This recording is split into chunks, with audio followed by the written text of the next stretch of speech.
I'm Gus Lloyd. Thank you for joining us on the Catholic Channel on SiriusXM 129. All right, last week we were having a conversation about Humanae Vitae, the encyclical letter that was released on July the 25th of 1968 by Pope Paul VI about about artificial contraception, really. I mean, let's just cut to the chase.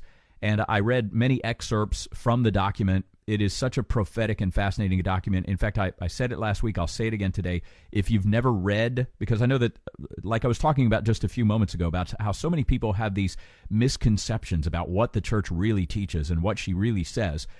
And they've never bothered to actually look into it themselves. If you've heard about, but you've never read Humanae Vitae, take some time to do that. It's real simple to do. You can go to the Vatican's website, vatican.va, go to the English page, the English language page, and they got a little search box in there. Just type in Humanae Vitae and take an hour out of your life and read the document. It really, really is fascinating. So anyway, we were talking about this yesterday, a couple of days ago, and one of the things that has been widely accepted in the world today when it comes to artificial contraception is sterilization. Well, joining us this morning is Dr. Mark S. Hickman to talk to us this morning about reversing a vasectomy. Dr. Hickman, good morning and welcome to the show. Good morning, Gus. It's a pleasure to have you on the program here. First of all, if you don't mind, tell us a little bit about yourself and about your practice and how your spiritual life and your practice meld. Oh, that's an interesting story. The longer it gets, as I look back on it, it gets even more fascinating, and it also shows me the hand of God moving forward through all these years. But I've been in practice just north of San Antonio, in a town called New Braunfels. It's located between Austin and San Antonio.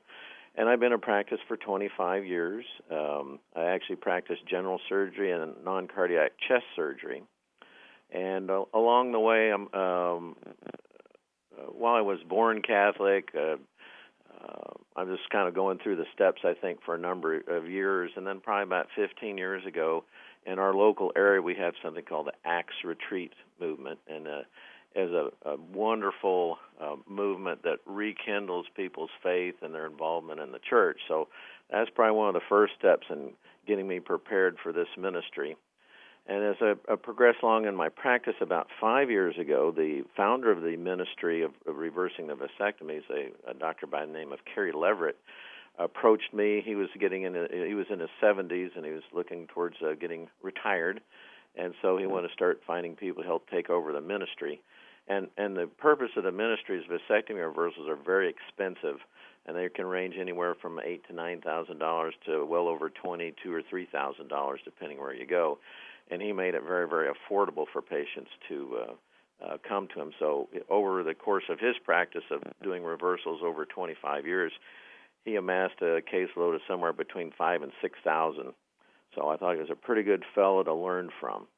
Go ahead. Just if I may, just jump in here real quickly.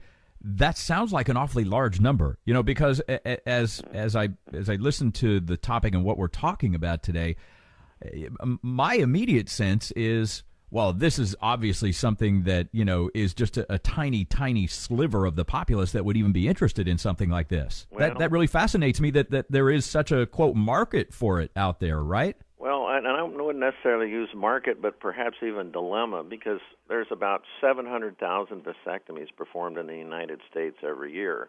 It's estimated about 5% of those patients each year, for whatever reason, would consider having it reversed.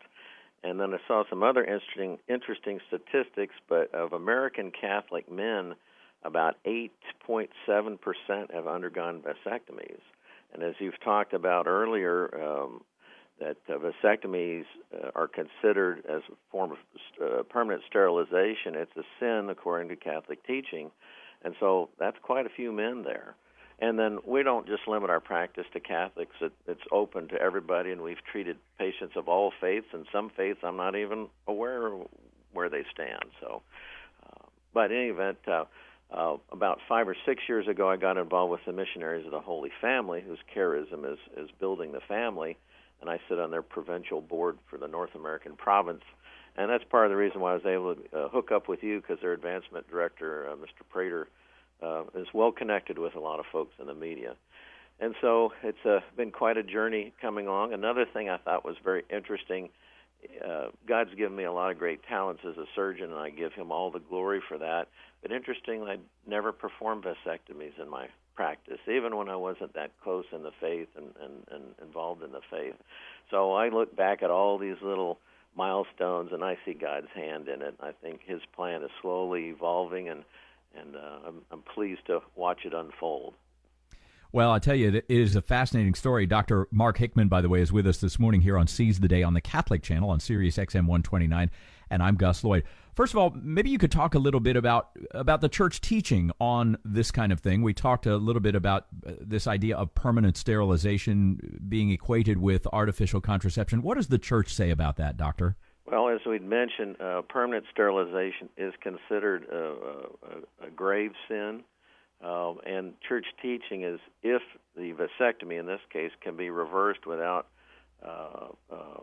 providing constituting an unbearable financial burden upon the family, it should be reversed. So that's part of our mission there, is to make it affordable. But also that vasectomy, the sin of the vasectomy, needs to be confessed to one's confessor. Now, I know that every patient is different, and every human person has their own very personal story. But I wonder, can you tell us maybe some of the common elements that you find in your patients? Why are men coming to you and seeking to have their vasectomies reversed? Well, it's an excellent question, and there's all sorts of stories. But particularly men in the Catholic faith, and this is part of why I appreciate the opportunity of this venue and others in Catholic media to get the word out, is I feel a desire to provide some help to Catholic men who, as they get into the richness of the faith, as you'd mentioned earlier, as you delve into things, you read things like Humanae Vitae, and you look at the richness of the Catholic faith, to really live it, it's a challenge, but there are great rewards with it. So we want to make that accessible and get the word out to those men. But so with regard to faith, men of the Catholic faith may find that, okay, I want to get right with the Lord. In the Orthodox Jewish faith, vasectomy is also a sin. I've had Jewish men come for the reversal just for religious purposes. A very common scenario is men will come and they're in a second marriage, whether they're widowed or divorced or whatever. I think that the desire to have children within marriage is something that the Lord writes on our hearts, and that goes to taps into the church's teaching about what the conjugal act between a man and a woman, what the purpose of that is to create the oneness of the flesh and to be open to the procreative miracle that God can occur. Also, a lot of men tell me that they feel like since their vasectomy, they've been in a fog. Something doesn't feel right, either psychologically or physically, and that's a very common theme. Some men, for instance, have a disease process we call post-vasectomy pain syndrome, where they have chronic pain in their testicles after having a vasectomy. In some cases, it can be very debilitating. So there's all sorts of different stories, and I think I've heard them all, and I'm sure I'm going to hear some more as long as I keep doing this. Sure, exactly. But, very much, I mean, when you talk about that, Doctor, it reminds me of a priest, quite honestly, and a priest hearing confessions, I mean, after a while, I think every priest would tell you, just when I thought I'd heard it all, I hear something else. So I'm sure that it's very similar with you. Now, that being said, I want to find out a little bit more about because you yourself called your work a ministry. And I want to find out about this aspect of ministry in the work that you do in helping men with reversing their vasectomies. When you have a man who comes to you, maybe someone, and maybe you could even share a story anonymously, of course, about somebody like this, but I'm sure that you've had this happen before, where a man has come to you and said, I've had a profound conversion. I've just, I've come to a much greater understanding of God's will and God's purpose and God's plan for procreation, and I need to have this done.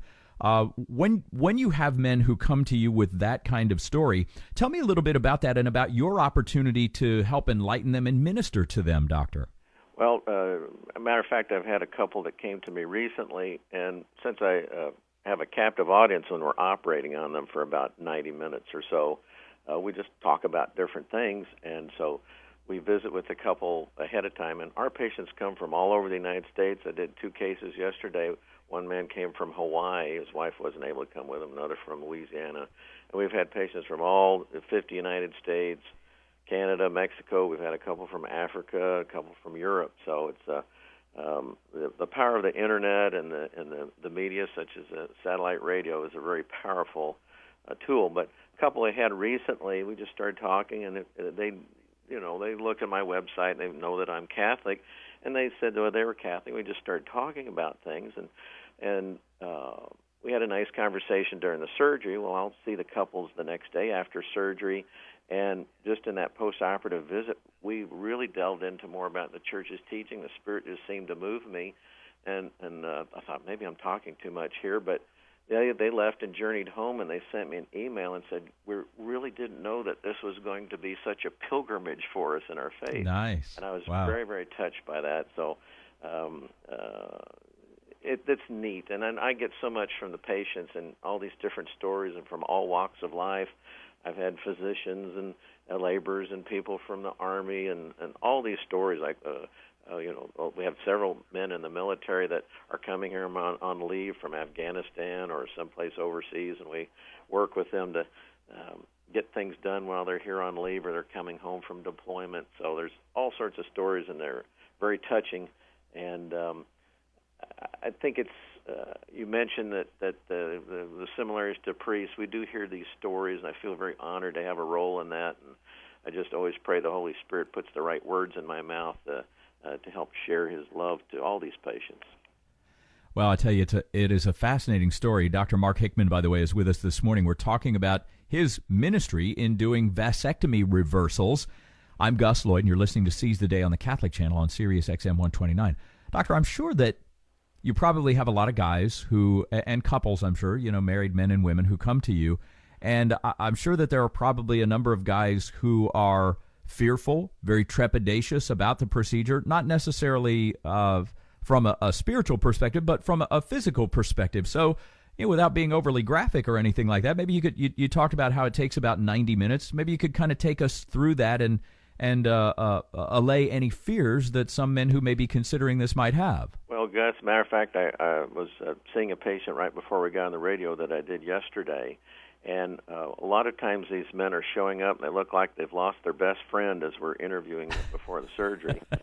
And a big part of that is that their vasectomies were very painful and quite frankly brutal. I'll explain that they had tremendous pain, or the person performing the procedure was very rough with them. It was very, very painful. Now, they don't want to share with their spouse that's with them, that they're so afraid of that. But I try to allay those fears, and I'm so complimented when almost everyone tells me, gosh, this was so much easier than my vasectomy.